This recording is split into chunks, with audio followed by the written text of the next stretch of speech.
Hannah Park stood in the grand hall of the Galactic Assembly and felt her hope crumble. Around her, alien beings of every shape and size filled the massive chamber. Some had scales, others had fur. Some floated in bubbles of gas, while others stood on legs that bent the wrong way. They all had one thing in common. They were voting against humanity. The votes appeared on the giant display above her head. Red lights blinked one after another. No. No. No. Each rejection felt like a punch to her chest. She had spent 5 years preparing for this moment. She had learned 17 alien languages. She had memorized the customs of 2,000 different species. None of it mattered now. High Counselor Thexera rose from his floating platform. He was a Velk, one of the oldest species in the galaxy. His skin was smooth and gray and his eyes were completely black. When he spoke, his voice echoed through the chamber without needing a microphone.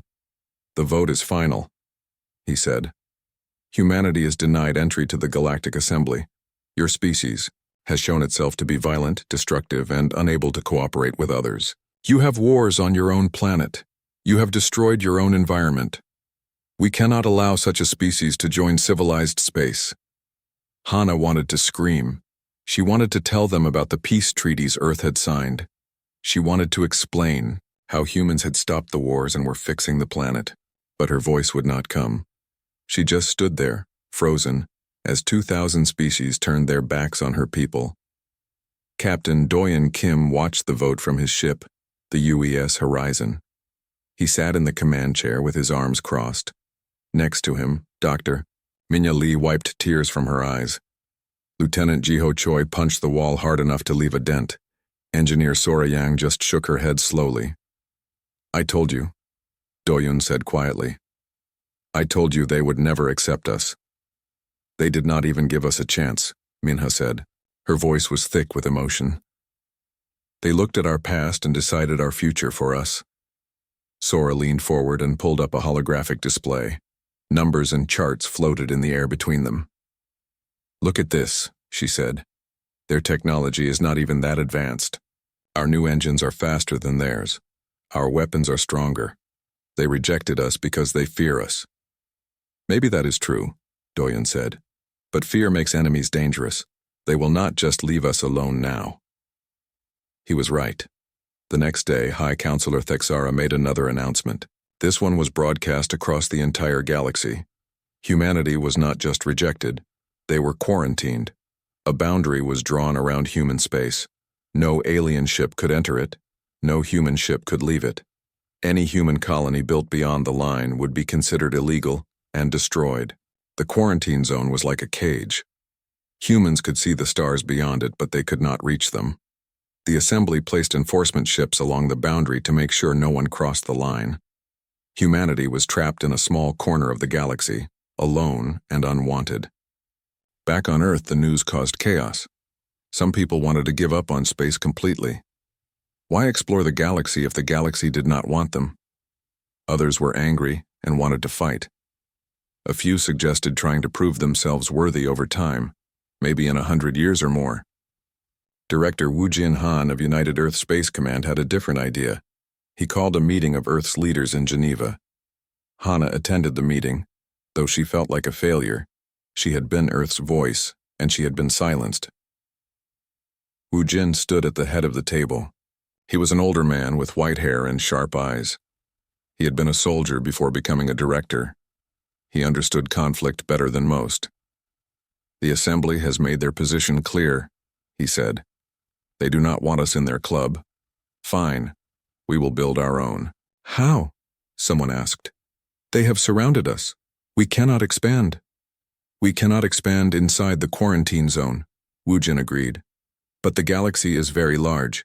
The Assembly cannot watch every corner of space. We will find the places they do not look. We will build colonies in secret. We will create our own empire far from their eyes." The room erupted in arguments. Some said it was too dangerous. Others said it was impossible. Hannah listened to them all fight, and then she stood up. "They rejected us because they think we are too different," she said. "They think we will disrupt their perfect system. Maybe they are right. Maybe we are different. But different does not mean wrong. If they will not let us join them, then we will show them what humans can do on our own. Her words changed the mood in the room. One by one, the leaders agreed. Humanity would not beg for acceptance. They would prove their worth by building something the galaxy had never seen before. Captain Doyen received his orders a week later. The Horizon was being sent beyond the quarantine line on a secret mission. They would map unexplored regions of space. They would find planets suitable for human life. They would locate resources that Earth needed. Most importantly, they would do it all without being detected by the Assembly. Minha was excited despite everything that had happened. "We will be the first humans to explore truly unknown space," she said. "The Assembly has mapped the areas near their territory, but beyond that there are thousands of systems they have never visited." Jiho was less optimistic. "What if we find something out there? What if other species live in those systems? Will they reject us too? Then we will deal with it," Doyen said. "But we cannot let fear stop us. The Assembly has already given us their worst. Anything else we face will be easier by comparison." The Horizon left Earth orbit under the cover of darkness.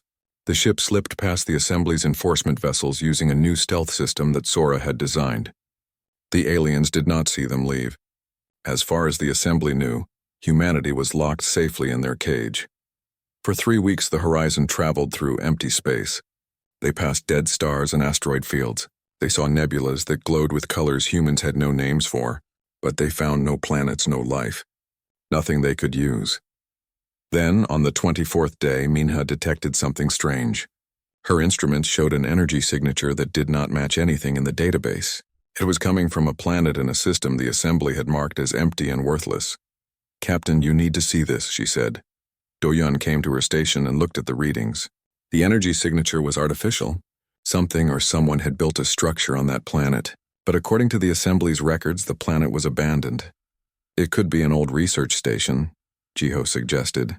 "Maybe the Assembly forgot about it." "Or maybe it is something they wanted to forget," Sora said. Doyen made his decision quickly. "We go down and investigate, but everyone stays armed. We do not know what we will find." The landing team took a shuttle to the planet's surface. The world was cold and dark. 2 small suns provided barely enough light to see. The ground was covered in black sand that crunched under their boots. In the distance they could see ruins. Ancient buildings rose from the sand like the bones of a dead giant. Minha scanned the structures with her equipment. "These are old," she whispered. "Very old. Thousands of years at least. But the energy signature is still active. Something here still has power." They walked through the ruins carefully. The buildings were made of a material that looked like stone but felt like metal. Strange symbols covered the walls. They were not like any language in the Assembly's database. At the center of the ruins, they found what was generating the energy signal. It was a pillar of black crystal, taller than a human and perfectly smooth. Lights moved inside it like stars in the night sky. "What is it?" Jiho asked. "I do not know," Minha said. "But whoever built this was more advanced than the Assembly. Much more advanced." As she spoke, the pillar began to glow brighter. The lights inside it moved faster. Then, without warning, a hologram appeared above the crystal. It showed a map of the galaxy with thousands of points marked in gold. Each point represented a location, though they did not know what the locations meant. One point was blinking. It was far away, beyond any space the Assembly controlled, beyond any space humans had ever reached. Below the map, symbols appeared. Minya's translator tried to read them but could only get a rough meaning. "Sanctuary," she read aloud. "Or maybe refuge. The translation is not clear. But I think this is a message. Someone left this here as a guide." Doyun recorded everything they found. Then he made the call. "We are taking this data back to Earth. Whatever this place is, whoever built it, they might be able to help us. Or at least their technology can." As the Horizon left the planet, Minna stayed at her station studying the recordings. She had a feeling that this discovery would change everything. The Assembly had rejected humanity, but maybe humanity did not need the Assembly. Maybe out there, in the dark spaces between the stars, there were others who understood what it meant to be pushed aside. The journey home took 3 weeks. When they arrived, Director Wu Jin was waiting for their report. He listened in silence as Doyen described what they had found. When the captain finished, Wu Jin smiled for the first time in months. "This is it," he said. "This is how we start. We follow that map. We find what is waiting for us out there, and we show the galaxy that humans do not need permission to reach for the stars. Hana stood in the command center and looked at the star map. The blinking point seemed so far away. But then again, Earth had seemed impossible to leave once. Mars had seemed too far to reach. The moon had once been just a dream. Humans had always reached for things that seemed impossible. This would be no different. The assembly had shunned them. They had built a cage and locked humanity inside. But they had made one mistake. They had assumed that a cage would hold creatures who had spent their entire history breaking free from limitations. Now humanity would prove them wrong. They would build an empire among the stars not because the galaxy welcomed them, but because the galaxy could not stop them. 5 years changed everything. The quarantine still surrounded human space like an invisible wall, but beyond it humanity had been busy. 12 colonies now existed in the darkness between the stars. New Busan was the largest, a city of lights on a world that had been dead rock before humans arrived. The other colonies were smaller but growing fast. Each one was a middle finger to the assembly that had tried to cage them. Governor Taeyang Ryu stood on the observation deck of New Busan's capital tower and watched ships come and go. Cargo vessels brought materials from the mining stations. Passenger ships carried families to new homes. Military ships patrolled the system, ready to defend what humans had built. All of it existed because the assembly had said it could not. Taeyang was young for a governor, only 38, but he had led New Busan since the first landing. He believed that humanity should cut all ties with Earth. Out here, away from the old world's politics, they could build something new. Something better. But not everyone agreed with him. Hana Park did not agree. She came to New Busan to attend the first colonial congress, where all 12 colonies would vote on their future. The meeting hall was packed with representatives. Some wanted independence from Earth. Others wanted to stay united. The arguments lasted for hours. Earth is light years away, Taeyang said to the crowd. They cannot protect us. They cannot help us. We are the ones who built these colonies with our own hands. We should govern ourselves. Hana stood and replied. Division makes us weak. The assembly is still watching. If they see us fighting among ourselves, they will know we are vulnerable. We need to stay united even if Earth is far away. The vote was close, but Hana won. The colonies would remain part of United Earth, at least for now. But everyone knew the question would come up again. The colonies were growing stronger every day. Eventually, they would want full independence. While politicians argued, scientists were making discoveries. Dr. Minha Lee had spent the last 5 years studying the ruins that the Horizon had found. She called them the architect sites after the unknown builders. There were more of them scattered across unexplored space. Each one held secrets. Researcher Jiwon Baek was her assistant, a young woman who had graduated top of her class in archaeology. Together they worked at Site Omega, the first ruins that humans had discovered. They had uncovered something that made their hands shake when they read it. The architects were not the first, Jiwon said, pointing at the translated text on her screen. They came before the assembly thousands of years ago, and the assembly destroyed them. Mina felt cold despite the warm air in the research station. Why, what did they do? They were too advanced, Jiwon replied. Too innovative. The founding species of the assembly feared being replaced, so they attacked. They destroyed the architect civilization and erased them from history. Only these ruins remain as proof they existed. The discovery explained so much. The assembly rejected humanity not because humans were flawed, but because humans were a threat. Any species that advanced too quickly, that refused to follow the rules, had to be contained or destroyed. It was a pattern thousands of years old. But the architects had left behind more than just warnings. They had left technology, blueprints for engines, weapons, and tools that were far beyond anything the assembly used. Engineer Sora Young studied these blueprints day and night. She saw possibilities that made her heart race. The breakthrough came on a cold morning in New Busan's research center. Sora had been working for 16 hours straight when she finally solved the puzzle. The architects had designed an engine that folded space differently than normal FTL drives. It was faster, cleaner, and used less fuel. She called it the Quantum Cascade Drive. When she tested the prototype, the results were incredible. The new drive could move a ship 3 times faster than assembly vessels. More importantly, it was quiet. Stealth ships using the Quantum Cascade Drive could slip past sensors that would detect normal FTL travel. News of the breakthrough spread quickly. Admiral Uniquan, commander of the Colonial Defense Fleet, immediately ordered new ships to be built with the technology. Within 6 months, humanity had a fleet that could outrun and outfight anything the Assembly possessed. But the new technology brought new dangers. The Assembly had spies everywhere, even among humans who traded with alien merchants. Word of the quantum cascade drive reached the High Council within weeks. High Counselor Thexara called an emergency session when he heard the news. The humans have developed advanced FTL technology, he announced to the Council. This proves they are dangerous. We should have destroyed them when we had the chance, but not all Council members agreed. A young representative named Kyla stood to speak. She was a Dren, a species known for their logical thinking. Her voice was calm but firm. We quarantined them, she said.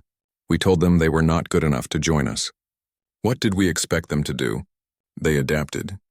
They innovated. Perhaps we should have accepted them when we had the chance. Thexara glared at her. They are a threat to galactic stability. Every day they grow stronger makes them more dangerous. Then we made them dangerous, Kylus replied. We cannot blame them for surviving. The Council argued for days but took no action. They increased patrols along the quarantine line but did not attack.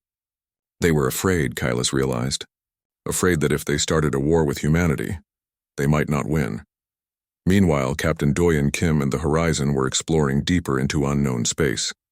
They had been following the map from the Architect ruins, searching for the place marked as sanctuary.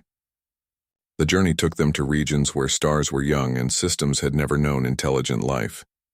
One day, their sensors detected a ship that was not human. It was small and old, held together with patches and repairs. It limped through space like a wounded animal. Doyen ordered his crew to prepare for contact but not to fire unless fired upon. The alien ship sent a message in broken English. The speaker identified themselves as Nexari, a species that humans had never met. They asked for help. Their ship was failing and they needed supplies to reach the nearest safe port. Lieutenant Jiho Choi was suspicious. This could be a trap. We do not know these aliens. They could be working for the Assembly. But Mina checked their database and found something interesting. The Nexari are not part of the Assembly. Records show they were exiled centuries ago for refusing to follow Assembly laws. They are nomads now, traveling in small fleets. Doyen made his decision. We help them. If they were exiled by the Assembly, then they understand what we are going through. Besides, we could use allies out here. The Horizon transferred supplies to the Nexari ship. In return, the Nexari captain, a being named Kelth, offered information. He told them about other species that existed beyond Assembly space. Some were peaceful traders. Others were pirates. A few were refugees like the Nexari, driven from their homes by the Assembly's strict rules. You are not alone out here, Kelth said through the translator. Many species have been rejected or exiled. The Assembly wants everyone to think they are the only civilization that matters, but there is a whole galaxy beyond their borders. Kelth also offered something more valuable than information. He offered friendship. The Nexari had no homeworld anymore, but they had knowledge. They knew safe routes through dangerous space. They knew which systems had resources and which had threats. Most importantly, they were willing to trade with humans and share what they knew. Doyun and Kelth negotiated a mutual defense pact. If either species faced danger, the other would help. It was humanity's first alliance with an alien species, formed not through the Assembly's approval, but through shared experience of rejection. When Doyun returned to New Busan with news of the alliance, Governor Taeyang was excited. This is what we need, he said. Friends out here beyond the Assembly's reach. We can build a network of species that the Assembly cast aside. Together we can be stronger than any of us alone. But not everyone was celebrating. An Assembly patrol had discovered something that made them panic. One of the human colonies, a small settlement called Haven's Gate, had been built just inside the quarantine line. The colony was there before the final quarantine borders were set, but the Assembly claimed it violated the decree anyway. High Counselor Thexara saw an opportunity. If he could force humans to abandon Haven's Gate, it would show the galaxy that the Assembly was still in control. If humans resisted, it would justify a military response. Either way, he would prove that humanity needed to be contained. The Assembly sent a fleet to Haven's Gate with an ultimatum. All 15,000 colonists had 30 days to evacuate, or the Assembly would remove them by force. The message was clear. Humanity could hide in the darkness, but the moment they were noticed, they would be crushed. Director Woo Jin Han received the ultimatum in his office on Earth. He read it 3 times, then called an emergency meeting. Admiral Kwan, Hana Park, Governor Ryu, and the leaders of all 12 colonies joined via hologram. "We have a choice," Woo Jin said. "We can evacuate Haven Gate and avoid conflict. Or we can defend it and show the Assembly that we will not be pushed around anymore." Governor Ryu spoke first. "If we evacuate, the Assembly will do this again and again. Every time we build something, they will threaten to destroy it." "We need to make a stand," Hana disagreed. "A military confrontation could lead to war. We are not ready for that. We should negotiate, find a peaceful solution." Admiral Kwan listened to both sides, then spoke. "I have 27 warships equipped with the Quantum Cascade drive. The Assembly is sending 60 ships to Haven Gate. On paper, we are outnumbered. But our technology is superior. I believe we can defend the colony if we have to." The vote was not unanimous, but the decision was made. Humanity would defend Haven's Gate. They would not fire first, but they would not abandon their people either. Admiral Kwan began moving the Colonial Defense Fleet into position. The 30-day countdown had begun. On Haven's Gate, Mayor Mireille Yoon addressed her people. She told them about the Assembly's ultimatum. She told them they could evacuate if they wanted. No one would judge them for leaving. But she also told them that Earth was sending ships to defend them. "This is our home," she said. "We built it with our hands. We raised our children here. If the Assembly wants to take it from us, they will have to fight for every centimeter." The colonists voted to stay. They began preparing defenses, turning mining equipment into weapons and reinforcing the colony's shields. They were not soldiers, but they were humans, and humans had never been good at giving up. As the days counted down, the whole galaxy watched. News of the standoff spread to every civilized world. Some species supported humanity's defiance. Others believed the Assembly was right to contain the aggressive newcomers. But everyone agreed on one thing. Whatever happened at Haven's Gate would change the galaxy forever. The 30 days passed like water through fingers. Admiral Kwan positioned her fleet in orbit around Haven's Gate. Below, the colonists waited in their homes and shelters. Above, in the darkness of space, the Assembly's enforcement armada emerged from FTL travel. 60 ships against 27. The numbers looked bad for humanity. But numbers were not everything. The Assembly fleet hung in space like a swarm of metal insects. 60 warships from a dozen different species, all armed and ready to fight. Their commander, Vexron, was a Velk officer who had served in the Assembly military for 40 years. He had fought pirates and rebels. He had never fought humans before. He did not think it would be difficult. Below the fleet, Haven Gate Colony waited. The settlement was small compared to New Busan, just a few domed structures and mining facilities on a rocky planet. But 15,000 people called it home. They had children in schools, gardens growing food, and hopes for the future. Now all of that was threatened. Admiral Yuna Kwan stood on the bridge of the UES Defiance, the flagship of the Colonial Defense Fleet. She was 45 years old and had joined the military at 17. She had fought in conflicts on Earth before humanity reached the stars. She knew what war looked like, and she knew what was about to happen here. Her fleet was smaller than the enemy, 27 ships against 60, but every human vessel was equipped with the Quantum Cascade, drive and weapons designed by engineer Sora Yang. The Assembly was about to learn that technology mattered more than numbers. Commander Vexron sent a final message to the human fleet. His words were translated and broadcast to every ship. "You have until this solar cycle ends to evacuate the colony. After that, we will remove the colonists by force. This is your only warning," Admiral Kwan replied calmly. "Haven Gate is a legal settlement built before your quarantine was finalized. We will not abandon our people. If you attack, you will be the aggressors and we will defend ourselves." Vexron ended the communication. He had his orders from High Counselor Thexara. Show humanity that defiance had consequences. He gave the command to advance. The Assembly fleet began moving toward Haven Gate in a standard attack formation. Commander Hyan Shin commanded the Defiance directly under Admiral Kwan. He was a tactical genius who had studied every major space battle in recorded history. He had spent weeks planning for this moment.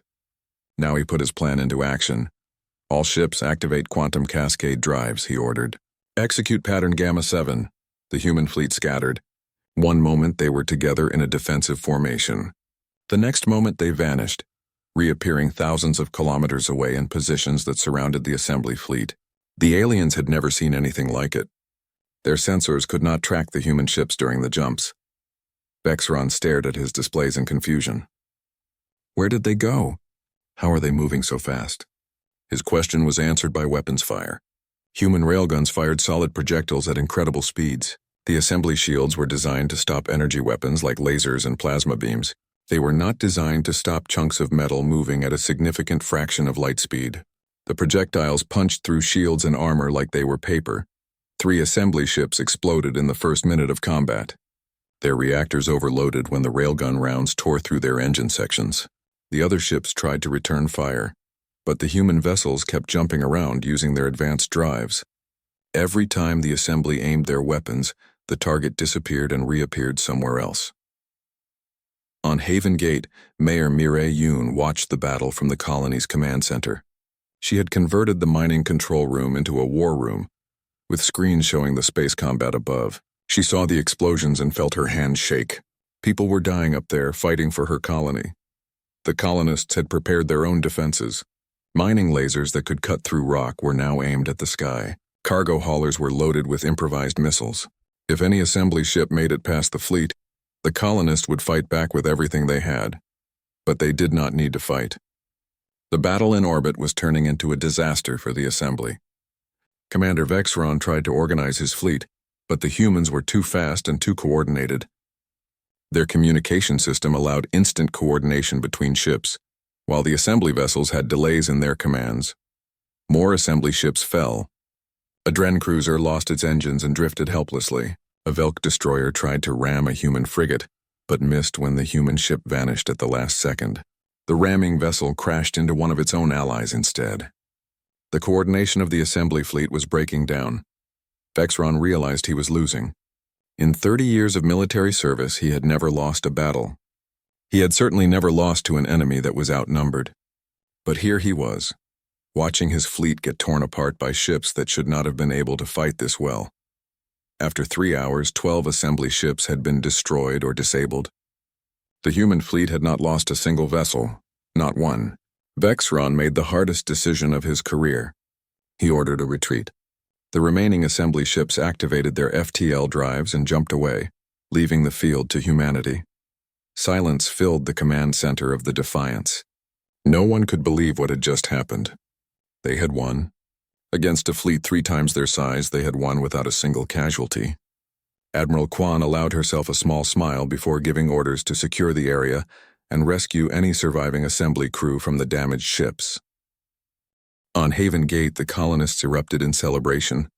People poured into the streets, crying and hugging each other. Mayor Yoon sat in her chair and felt relief wash over her like a wave. They had stood their ground and they had survived. News of the battle spread across the galaxy faster than light. Within hours, every species in the assembly knew that humanity had defeated an enforcement fleet. The reactions were mixed. Some species were shocked that the primitive humans could fight so effectively. Others were quietly pleased that the assembly had been humbled. On the assembly capital world, High Counselor Thexara received the news in his private chambers. He stood alone looking at the report and felt something he had not experienced in decades: fear.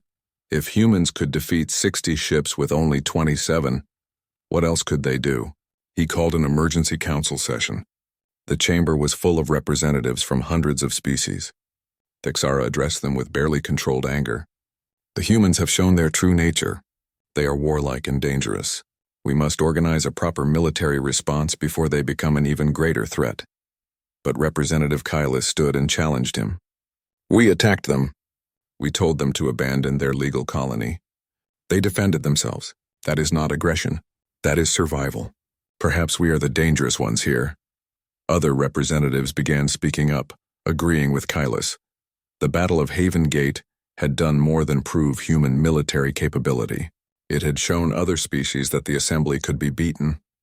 For the first time in centuries, member species began openly questioning the Council's authority. Meanwhile, Dr. Minha Lee and researcher Ji-Won Bayek were making another breakthrough at Site Omega. They had been studying the architect ruins for years, slowly translating the ancient texts. Now they found something that changed their understanding of everything. The architects had not been destroyed by war or natural disaster. They had been deliberately eliminated by the founding species of the assembly. The old records were clear. The architects had been too advanced, too innovative. They refused to limit their technology or slow their progress, so the early assembly members had conspired together and destroyed them. It was genocide, Jiwan said quietly, reading the translated text. They killed billions of architects just because they were afraid of being surpassed. Mina felt sick, and now they are trying to do the same thing to us. We are following the same path as the architects. We innovate too quickly. We refuse to submit, so they want to contain us or destroy us. The two researchers compiled their findings into a detailed report. They sent it to Director Wu Jinhan on Earth and to every colony. The evidence was damning. The assembly had built its peace on the graves of species that dared to be different. When Captain Doyen Kim read the report, he understood something important. Humanity was not just fighting for survival. They were fighting against a system that had existed for thousands of years, a system that crushed innovation and enforced conformity. The battle was bigger than Haven Gate. It was about the future of the entire galaxy. He called Dr. Lee and proposed an idea. The architects left ruins scattered across space. What if they left more than just ruins? What if they left something that could help us? Mina thought about the map they had found years ago, the one showing locations marked across the galaxy. One of those locations had been labeled Sanctuary or Refuge. You think the architects left a base somewhere? A place with their technology still intact? It is possible, Doyen said. And if it exists, we need to find it before the assembly does. We need every advantage we can get. Director Wujin approved the mission immediately. The horizon would follow the map to the location marked as Sanctuary. Captain Kim, Dr. Lee, Engineer Yang, and a small crew would go. It would be dangerous traveling to the edge of known space. But if the architects had left something behind, it could change the balance of power forever. As the horizon prepared to leave, Admiral Kwan received disturbing intelligence. The assembly was not giving up. High Counselor Thexara was rallying support for a massive military campaign. He was calling it a war for galactic survival. Hundreds of ships would be gathered, enough to overwhelm human defenses through pure numbers. The victory at Haven Gate had bought humanity time, but not much. Maybe a year, maybe less, the assembly would come again, and next time they would not underestimate humans. The Colonial Defense Fleet began preparing for the inevitable war, building more ships and training more crews. On Haven Gate, life slowly returned to normal. The colonists rebuilt what had been damaged in the battle. They honored the memory of the assembly crew members who had died, even though they had been enemies. Mayor Yoon gave a speech about strength and compassion, about being willing to fight but also being willing to show mercy. But everyone knew the peace was temporary. The galaxy had seen humans fight, and now the galaxy would decide how to respond. Some species would see them as heroes who stood up to tyranny. Others would see them as threats that needed to be eliminated. The future was uncertain. The Horizon left New Busan 3 days after the battle. The ship jumped into FTL travel, heading for coordinates at the edge of mapped space. The journey would take weeks, maybe months. But if the architects had left a gift behind, if their sanctuary still existed, it might hold the key to humanity's survival. Minha stood in the observation deck and watched the stars blur past. She thought about the architects, about a civilization that had been erased from history because they refused to stop growing. She thought about humanity, facing the same threat thousands of years later. History was repeating itself, but this time it might end differently. Sora joined her at the window. The engineer looked tired but excited. Do you think we will find something out there? I think the architects wanted someone to find it, Minha replied. They left the map for a reason. They knew that someday another species would face what they faced. Maybe they left us a way to fight back. Captain Doyen Kim sat in his command chair and reviewed their route. The journey would take them through nebulas and around black holes. They would pass systems where no one had ever been. It was dangerous, but danger had become normal for humans. They had been rejected, quarantined, and attacked. They had survived all of it. He thought about Ambassador Hannah Park, who had stood in the assembly chamber and watched humanity be rejected. He thought about all the people on Earth and in the colonies who refused to give up. He thought about Haven Gate, where ordinary people had been willing to fight for their homes. Humanity had been shunned by the galaxy. But instead of accepting that judgment, they had built an empire among the stars. They had made allies, developed technology, and won battles that should have been impossible. Now they were hunting for the legacy of a civilization that had faced the same challenges. Whatever they found at the sanctuary, whatever the architects had left behind, it would determine the future of the war to come. The assembly was gathering its forces. Humanity was preparing its defenses, and somewhere in the darkness between the stars, the answer to everything was waiting to be found. On Haven Gate, the colonists erupted in celebration. People poured into the streets, crying and hugging each other. Mayor Yoon sat in her chair and felt relief wash over her like a wave. They had stood their ground, and they had survived. News of the battle spread across the galaxy faster than light. Within hours, every species in the assembly knew that humanity had defeated an enforcement fleet. The reactions were mixed. Some species were shocked that the primitive humans could fight so effectively. Others were quietly pleased that the assembly had been humbled. On the assembly capital world, High Counselor Thexera received the news in his private chambers. He stood alone looking at the report, and felt something he had not experienced in decades: fear. If humans could defeat 60 ships with only 27, what else could they do? He called an emergency council session. The chamber was full of representatives from hundreds of species. Thexera addressed them with barely controlled anger. The humans have shown their true nature. They are warlike and dangerous. We must organize a proper military response before they become an even greater threat. But Representative Kylus stood and challenged him. We attacked them. We told them to abandon their legal colony. They defended themselves. That is not aggression. That is survival. Perhaps we are the dangerous ones here. Other representatives began speaking up, agreeing with Kylus. The Battle of Haven Gate had done more than prove human military capability. It had shown other species that the assembly could be beaten. For the first time in centuries, member species began openly questioning the council's authority. Meanwhile, Dr. Minha Lee and researcher Jiwon Baek were making another breakthrough at Site Omega. They had been studying the architect ruins for years, slowly translating the ancient texts. Now they found something that changed their understanding of everything. The architects had not been destroyed by war or natural disaster. They had been deliberately eliminated by the founding species of the assembly. The old records were clear. The architects had been too advanced, too innovative. They refused to limit their technology or slow their progress. So the early assembly members had conspired together and destroyed them. It was genocide, Jiwon said quietly, reading the translated text. They killed billions of architects just because they were afraid of being surpassed. Minha felt sick. And now they are trying to do the same thing to us. We are following the same path as the architects. We innovate too quickly. We refuse to submit. So they want to contain us or destroy us. The two researchers compiled their findings into a detailed report. They sent it to Director Wu Jinhan on Earth and to every colony. The evidence was damning. The assembly had built its peace on the graves of species that dared to be different. When Captain Doyeon Kim read the report, he understood something important. Humanity was not just fighting for survival. They were fighting against a system that had existed for thousands of years, a system that crushed innovation and enforced conformity. The battle was bigger than Haven Gate. It was about the future of the entire galaxy. He called Dr. Lee and proposed an idea. The architects left ruins scattered across space. What if they left more than just ruins? What if they left something that could help us? Minha thought about the map they had found years ago, the one showing locations marked across the galaxy. One of those locations had been labeled sanctuary or refuge. You think the architects left a base somewhere? A place with their technology still intact? It is possible, Doyeon said. And if it exists, we need to find it before the assembly does. We need every advantage we can get. Director Wu Jin approved the mission immediately.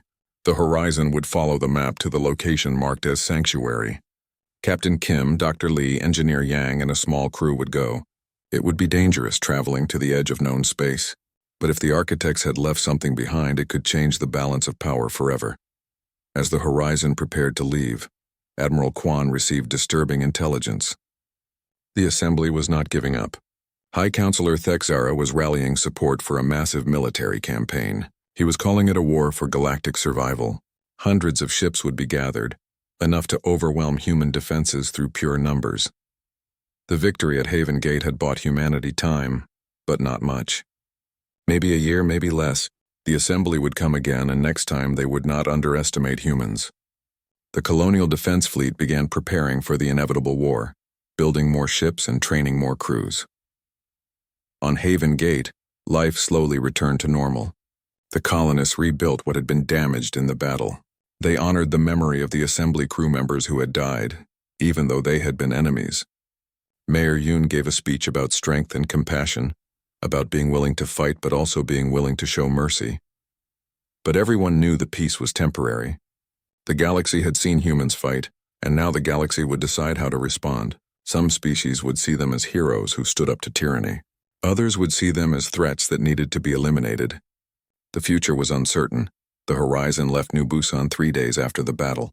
The ship jumped into FTL travel, heading for coordinates at the edge of mapped space. The journey would take weeks, maybe months. But if the architects had left a gift behind, if their sanctuary still existed, it might hold the key to humanity's survival. Minha stood in the observation deck and watched the stars blur past. She thought about the architects, about a civilization that had been erased from history because they refused to stop growing. She thought about humanity, facing the same threat thousands of years later. History was repeating itself, but this time it might end differently. Sora joined her at the window. The engineer looked tired but excited. "Do you think we will find something out there?" "I think the architects wanted someone to find it," Mina replied. They left the map for a reason. They knew that someday another species would face what they faced. Maybe they left us a way to fight back. Captain Doyen Kim sat in his command chair and reviewed their route. The journey would take them through nebulas and around black holes. They would pass systems where no one had ever been. It was dangerous, but danger had become normal for humans. They had been rejected, quarantined, and attacked. They had survived all of it. He thought about Ambassador Hana Park, who had stood in the assembly chamber and watched humanity be rejected. He thought about all the people on Earth and in the colonies who refused to give up. He thought about Haven Gate, where ordinary people had been willing to fight for their homes. Humanity had been shunned by the galaxy. But instead of accepting that judgment, they had built an empire among the stars. They had made allies, developed technology, and won battles that should have been impossible. Now they were hunting for the legacy of a civilization that had faced the same challenges. Whatever they found at the sanctuary, whatever the architects had left behind, it would determine the future of the war to come. The assembly was gathering its forces. Humanity was preparing its defenses, and somewhere in the darkness between the stars, the answer to everything was waiting to be found. The nebula was beautiful and terrifying at the same time. Colors that humans had no names for swirled in clouds of gas and dust. Stars were being born in there, compressed by gravity until they ignited. The horizon moved slowly through this cosmic storm, its shields protecting the crew from radiation that would kill them in seconds. Captain Doyen Kim checked the coordinates again. According to the architect map, the sanctuary was hidden somewhere in this nebula. It made sense. The thick clouds of gas would hide anything from sensors. No one would come here looking for anything unless they already knew where to look. "I have something," Dr. Mina Lee said from her station.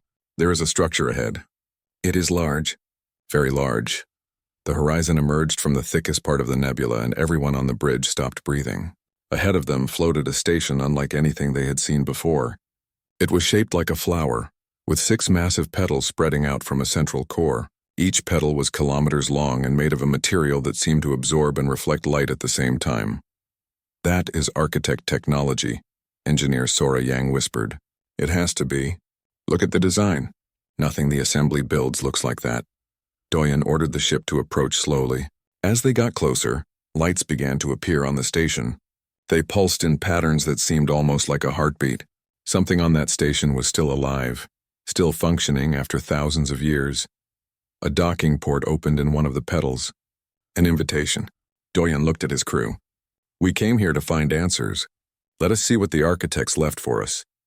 The landing team wore environmental suits and carried weapons just in case. Doyen, Minha, Sora, and Lieutenant Jiho Choi stepped through the airlock into the architect station. The air inside was breathable but cold. Emergency lighting flickered on as they walked, triggered by their presence. The corridors were huge, built for beings much larger than humans. The walls were covered in the same symbols they had seen at the ruins, but here the symbols glowed softly, as if the walls themselves were alive.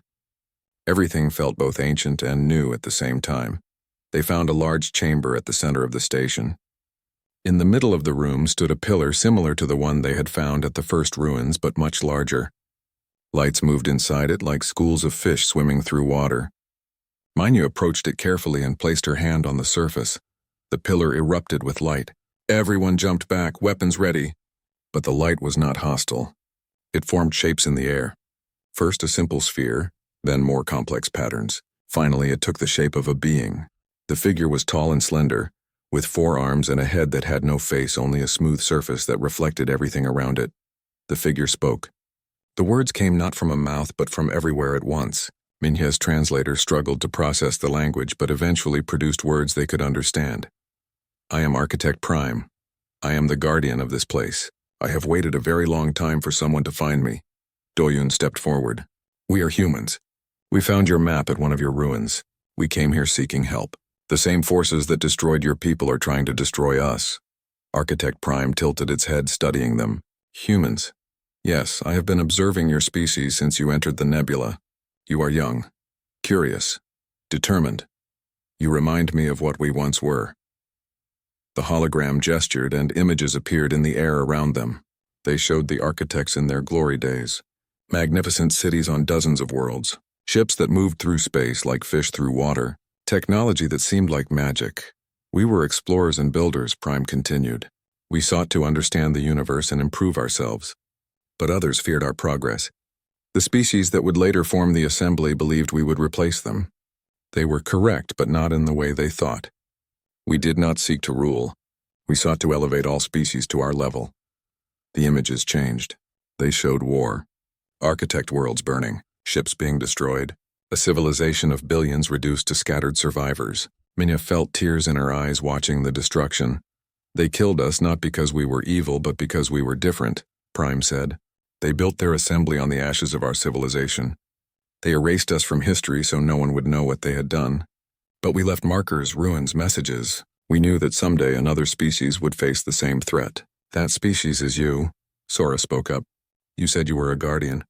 Does that mean you can help us? Do you have technology we can use? Prime seemed to smile, though it had no face. I can offer you 3 gifts. But first you must prove you are worthy.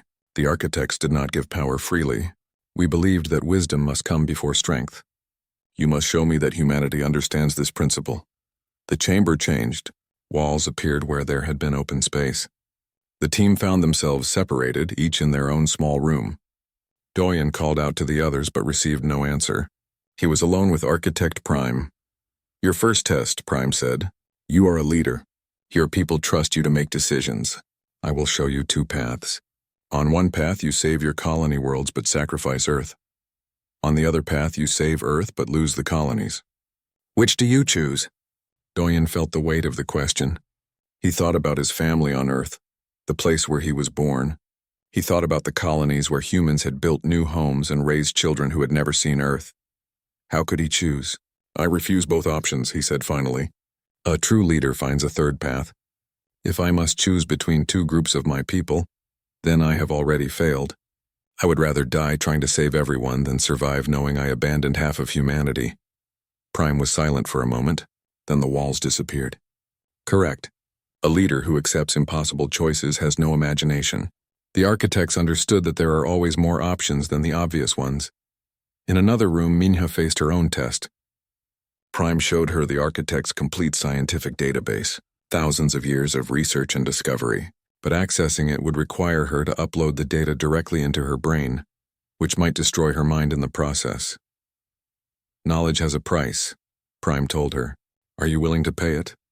Minya looked at the database and felt tempted. With that knowledge, she could advance human science by centuries. But she shook her head. Knowledge that comes at the cost of my life is worthless. I cannot use what I know if I am dead. I will learn the slow way through study and research. That way I can share what I learn with others. Prime nodded. Correct.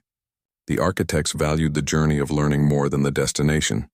Wisdom comes from the process, not the result. Sora's test was different. Prime showed her a weapon. It was powerful enough to destroy entire star systems. With it, humanity could eliminate the assembly core worlds in minutes. No more threat, no more war, just instant victory. Power without restraint, Prime said. Many species would take this weapon. Would you? Sora studied the weapon design. She understood how it worked. She could build it.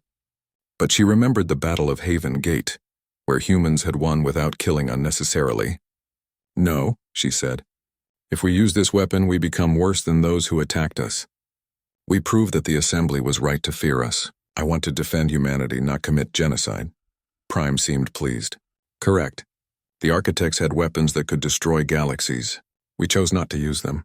Power is only meaningful when wielded with wisdom.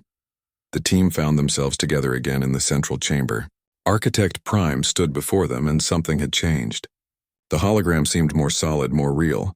You have passed the tests. All of you chose wisdom over easy answers. The architects would be proud. Prime gestured, and 3 objects appeared floating in the air. The first was a small crystal that pulsed with blue light. The Nexus Network, Prime explained. It will allow your ships to communicate instantly across any distance. No delays, perfect coordination. Your fleet will move as one mind. The second object was a sphere that seemed to contain a swirling storm. The Harmony Shield, Prime continued. It does not block attacks. Instead, it redirects them back at their source. Anyone who fires at you will destroy themselves. It is defense and deterrent in one. The third object was a seed made of metal. The Genesis Protocol, Prime said. Plant this on any dead world, and it will terraform the planet in months instead of centuries. You will be able to create new colonies faster than the Assembly can stop you. Mina reached out and took the crystal carefully. These gifts will change everything. But why give them to us? Why not keep them safe? Because the architects are gone, Prime replied. Our time has passed. But our legacy can live on through you. Use these gifts to protect yourselves. Use them to show the galaxy that progress and peace can coexist. Most importantly, use them to break the cycle that destroyed us. Doyen bowed his head in respect. We will honor your memory. We will not make the same mistakes. The Harmony Shield became standard equipment on ships across the galaxy. The Genesis Protocol helped dozens of species establish new colonies. The Nexus Network connected civilizations that had never been able to communicate before. The gifts of the architects spread to all who wanted them. On Earth, children learned about the rejection in school. Teachers told them how humanity had been cast out by the galaxy, how they had built an empire in the darkness, how they had fought for the right to exist. The children asked why anyone would reject humans. The teachers smiled and said it was because humans were different. And being different was not a weakness. It was a strength. New Busan had grown into a major city, larger than many assembly core worlds. Governor Taeyang Ryu, now an old man, walked its streets and remembered when it was just bare rock and determination. The colony that started as an act of defiance had become a symbol of what humans could achieve. Admiral Kwan, retired now, taught at the military academy. She trained young officers from dozens of species, not just humans. She taught them that the best victory was one where no one had to die. She taught them that showing mercy was not weakness. She taught them that the galaxy remembered not just who won battles, but how they won them. Dr. Minha Lee directed the Architect Research Institute, a facility dedicated to studying the ancient civilization and applying their wisdom. She had spent 2 decades translating architect texts and uncovering their secrets. The more she learned, the more she understood. The architects had not just left technology. They had left a philosophy: progress with wisdom, strength with compassion, knowledge shared, not hoarded. Captain Doyen Kim, now an ambassador himself, traveled the galaxy speaking about human history. He told the story of rejection and triumph to audiences of aliens who had never heard it before. Young beings listened with wide eyes as he described how humans refused to accept their fate, how they built an empire among the stars, how they changed the galaxy forever. On a distant world, a human teacher stood before a class of mixed-species children. Human, Nexari, Dren, and even a few young Velks. The teacher asked them what they learned from the story of humanity's rejection. A human child raised her hand. That we should never give up even when things seem impossible. A Nexari child spoke next. That being different is good. It makes us strong. A Velk child whose grandfather had fought at Haven Gate added quietly that we should question authority when it is wrong, that we should choose what is right over what is easy. The teacher smiled. These children would inherit a galaxy that their parents had fought to change. A galaxy where cooperation mattered more than conformity, where innovation was celebrated, not feared, where no species would ever be shunned for being themselves. Ambassador Hannah Park, now elderly but still active, visited Site Omega one last time. She stood before the monument that Dr. Lee had built years ago. The inscription read, "They shunned us so we could show them a better way. For progress, for unity, for the future." She thought about that day in the assembly chamber when 2,000 species had rejected humanity. She remembered the shame and anger she felt. But she also remembered what came after. The determination, the innovation, the refusal to accept defeat. Humans had been shunned, but they had not been broken. A young girl approached her, a mixed-species child with both human and Dren features. Such children were common now, born to parents from different worlds. The girl asked Hannah, "Is it true? Did the galaxy really reject humans once?" Hannah nodded. "Yes, child, they did. They said we were too violent, too different, too dangerous. They tried to lock us away and make us disappear like they did to the architects." The girl looked confused. "But why? Humans are not dangerous. My father is human and he is kind." Hannah smiled. "They were afraid of us because we were different. But your generation does not fear differences. You celebrate them. That is the galaxy we built. That is why we fought." The girl thought about this, then said something that made Hannah's eyes water. "I'm glad they rejected you. If they had accepted humans, you would not have needed to change things. The galaxy would still be wrong." Out of the mouths of children came truth. The rejection had been a gift in disguise. It had forced humanity to become stronger, smarter, and more determined. It had given them the motivation to build an empire among the stars. And that empire had become the foundation for a better galaxy. The stars above seemed brighter now. Billions of worlds connected by trade, communication, and friendship. Thousands of species working together toward common goals. All of it possible because one species had refused to accept rejection. Because humans had looked at a closed door and built their own entrance. Hannah Park stood at Site Omega and remembered the journey. From rejection to quarantine, from isolation to defiance, from the first colonies to the Battle of Haven Gate, from the discovery of Architect Prime to the broadcast that changed everything. Every step had been necessary. Every challenge had made humanity stronger. She thought about the architects who had faced the same challenges and lost. But they had not truly lost. Their legacy lived on through humanity and through all the species that now use their technology. They had left a gift for the future, and the future had accepted it. The galaxy had shunned humanity. But humanity had responded by building an empire that showed everyone what cooperation, innovation, and determination could achieve. They had not just survived. They had thrived. They had not just fought. They had won without becoming the monsters their enemies claimed they were. And now, 20 years later, the galaxy was a better place because of it. Children of different species played together. Scientists from dozens of worlds collaborated on projects. Traders and explorers ventured into unknown space together, united by common purpose rather than divided by fear. The story of humanity's rejection was taught in schools across the galaxy, not as a tale of victimhood but as a lesson in resilience, not as a story of revenge but as an example of how to change systems peacefully. The humans who had been shunned became the architects of a new era. Hannah looked up at the stars one last time. Somewhere out there, in the darkness between galaxies, other civilizations might face the same challenges. Other species might be rejected by those who feared change. She hoped that if they ever found Earth, if they ever learned the human story, they would take courage from it. Because the message was simple. When the galaxy shuns you, when they build walls to keep you out, when they say you are not good enough, you have a choice. You can accept their judgment. Or you can prove them wrong. You can build your own empire among the stars. You can change the rules. You can show them a better way. Humanity had been shunned, but they had not been stopped. They had built an empire. They had changed the galaxy.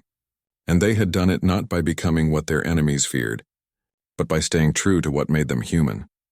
Curiosity, determination, the refusal to accept that anything was impossible.